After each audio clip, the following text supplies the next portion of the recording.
Hello नमस्कार साथियों, स्वागत है आप सभी का AY5 लर्न क्लासेज की इस क्लास में। इसमें हम संविधान की जो हमारी MCQ सीरीज चल रही है उसे हम आगे बढ़ाते हैं, जिसमें आपके लिए सभी एग्जाम कॉम्पिटिटिव एग्जाम के लिए वीडियो इंपॉर्टेंट है।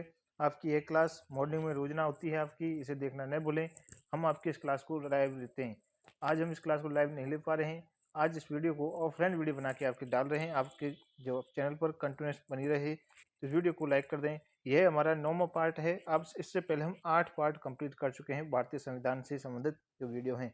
यदि आपने उनको नहीं देखा है तो उनको जाकर चैनल पर जरूर देख लें। एक एक प्रश्न सभी में इंपॉर्टेंट है आपके लिए, संविधान से संबंधित क्वेश्चन।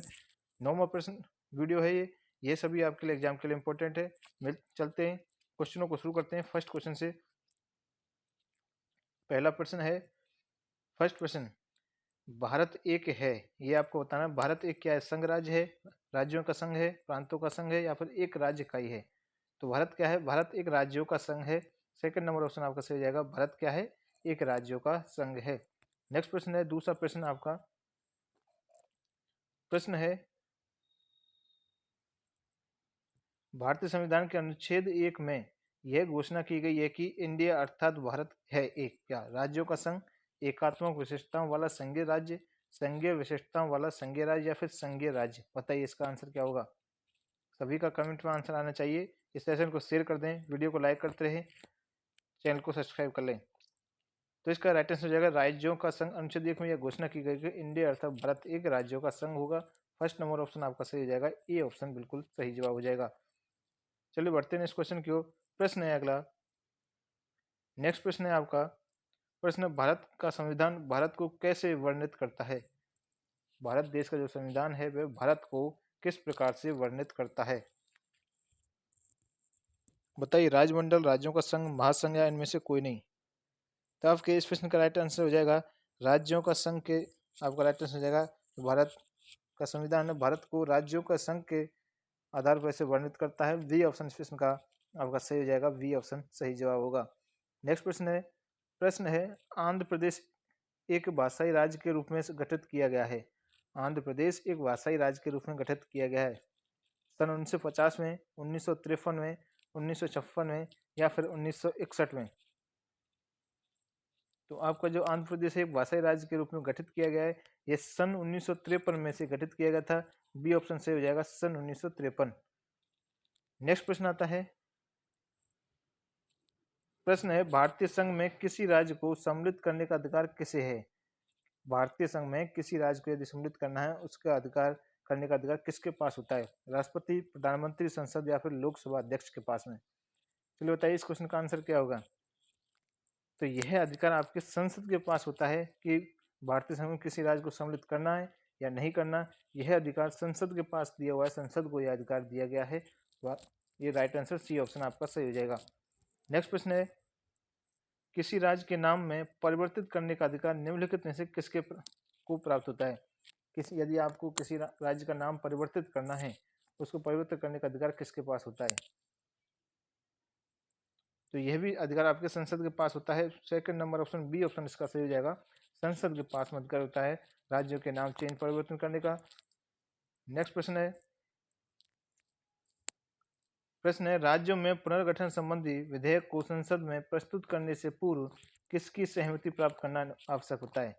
राज्यों में पुनर्गठित संबंधी विधेयक को संसद में प्रस्तुत करने से पूर्व किसकी सहमति प्राप्त करना आवश्यक होता है? ऑप्शन है संबंधित राज्य के विधानमंडल की, संबंधित राज्य के राज्यपाल की, राष्ट्रपति की, या फिर राज्यसभा की? तो इसमें आपके राष्ट्रपति की अनुमति आवश्यक है। आपका सी ऑप्शन से हो जाएगा, राष्ट्रपति सही जवाब होगा। नेक्स्ट प्रश्न है, नए राज्य के गठन अथवा सीमा में परिवर्तन करने का अधिकार किसको है? यदि आपको कोई राज्य नया राज्य घोषित करना है, बनाना है, उसका गठन करने का और सीमा में परिवर्तित करने का अधिकार है, वह किसको प्राप्त होता है? प्रधानमंत्री, मंत्रिमंडल, राष्ट्रपति, या फिर संसद को? तो यह अधिकार आपका राष्ट्रपति नहीं करना है, राष्ट्रपति को नहीं होता है। यह अधिकार आपका संसद को प्राप्त होता है। डी ऑप्शन से हो जाएगा, संसद को यह अधिकार प्राप्त होता है। नेक्स्ट प्रश्न है, इंपोर्टेंट प्रश्न है, निम्नलिखित में कौन कौन किसी राज्य का क्षेत्र घटा या बढ़ा सकता है? यदि किसी राज्य का क्षेत्र को घटाना या बढ़ाना है, कम ज्यादा करना है, तो वह कौन कर सकता है? तो यह अधिकार भी संसद को प्राप्त होता है। बी ऑप्शन सही हो जाएगा, संसद के पास में यह अधिकार होता है। नेक्स्ट प्रश्न है अन्य रजवाड़ों के भारत में विलय के बाद भी किन 3 राज्यों में भारत में शामिल होना विलंबित किया? अन्य रजवाड़ों के भारत में विलय के बाद भी किन 3 राज्यों में भारत में शामिल होना विलंबित किया है? बताइए इस प्रश्न का राइट आंसर क्या होगा?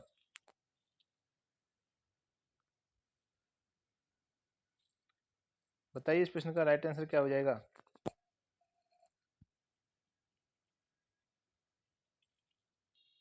तो इस प्रश्न का आपका राइट आंसर हो जाएगा, आपका होगा यह आपके जूनागढ़, हैदराबाद और जम्मू कश्मीर है। इन तीनों को आपका राइट आंसर हो जाएगा। बी ऑप्शन इस प्रश्न का सही हो जाएगा।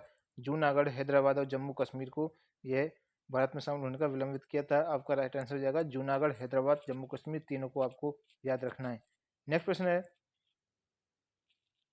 प्रश्न है 500 से अधिक रजवाड़ों इनकी देशी रियासतों में भारत में विलय के लिए कौन उत्तरदायी था?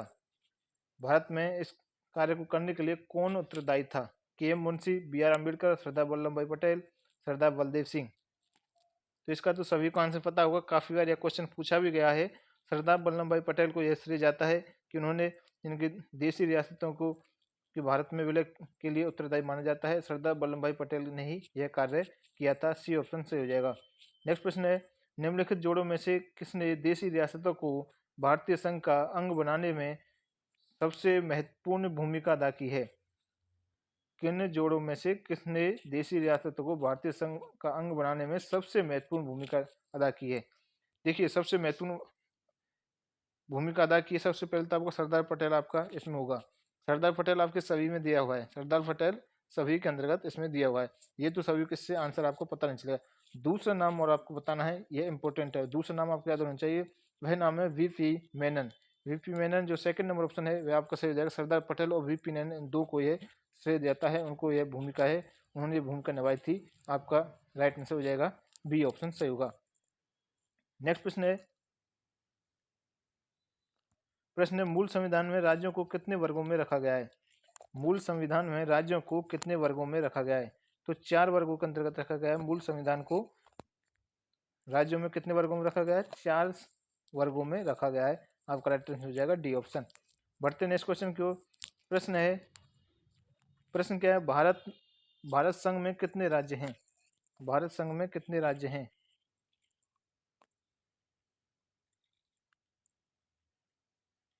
29 आपका राइट आंसर हो जाएगा। भारत संघ में कितने राज्य हैं? 29 आपका सही आंसर हो जाएगा। नेक्स्ट प्रश्न है संविधान के परिवर्तन के समय राज्यों को 4 श्रेणियों यानी कि ए, ब और स तथा द में बांटा गया था। इन श्रेणियों को किस वर्ष से समाप्त किया गया है? तो इनको आपको 1956 में से समाप्त किया गया था। सी ऑप्शन सही हो जाएगा। जो राज्यों को 4 श्रेणियों में बांटा गया था, ए, ब, स और द बांटा गया था, इन श्रेणी को 1956 में समाप्त कर दिया गया था। सी ऑप्शन सही आंसर हो जाएगा। नेक्स्ट प्रश्न आता है भाषा के आधार पर राज्यों का पुनर्गठन किस वर्ष किया गया? यह क्वेश्चन काफी बार पूछा गया है। संविधान से संबंधित क्वेश्चन पूछे जाते हैं उसमें कि भाषा के आधार पर राज्यों का पुनर्गठन किस वर्ष किया गया था? तो यह आपका वर्ष 1956 में ही भाषा के आधार पर राज्यों का पुनर्गठन किया गया था, सन 1956 में, याद रखना है। बढ़ते नेक्स्ट क्वेश्चन की ओर। प्रश्न है भाषाई आधार पर भारत में पहला राज्य कौन बनाया गया?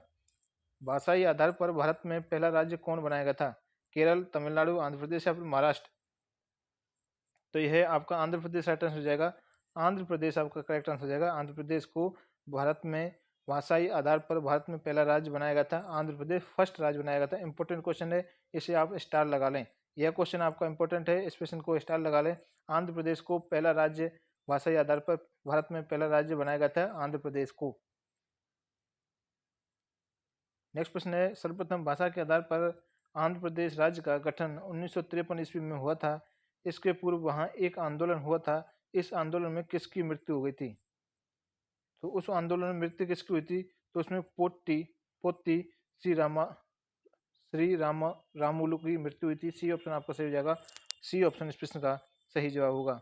नेक्स्ट प्रश्न है मूल संविधान में राज्यों को 4 अलग अलग प्रवर्गों को समाप्त करने के लिए किसकी अध्यक्षता में राज्य पुनर्गठन आयोग का गठन किया गया? मूल संविधान में राज्यों को 4 अलग अलग प्रवर्गों को समाप्त करने के लिए किसकी अध्यक्षता में राज्य पुनर्गठन आयोग का गठन किया गया था? तो यह फजल अली की अध्यक्षता थी। इसमें आपका राइट आंसर हो जाएगा ए ऑप्शन सही होगा। फजल अली आपका राइट आंसर हो जाएगा फर्स्ट नंबर ऑप्शन। नेक्स्ट प्रश्न है, राज्य पुनर्गठन आयोग का गठन किस वर्ष किया गया? राज्य पुनर्गठन आयोग का गठन वह किस वर्ष किया गया था? तो यह आपका सन 1956 ईस्वी में राज्य पुनर्गठन आयोग का गठन किया गया था। ये डेट आपको ध्यान रखना है, सन 1953 में राज्य पुनर्गठन आयोग का गठन किया गया था। यह इस क्वेश्चन का राइट आंसर हो जाएगा डी ऑप्शन। नेक्स्ट प्रश्न है, दोस्तों ये थे आज के संविधान के इंपॉर्टेंट क्वेश्चन जो हम आपके लिए लाइव क्लास नहीं ले पा रहे हैं। आज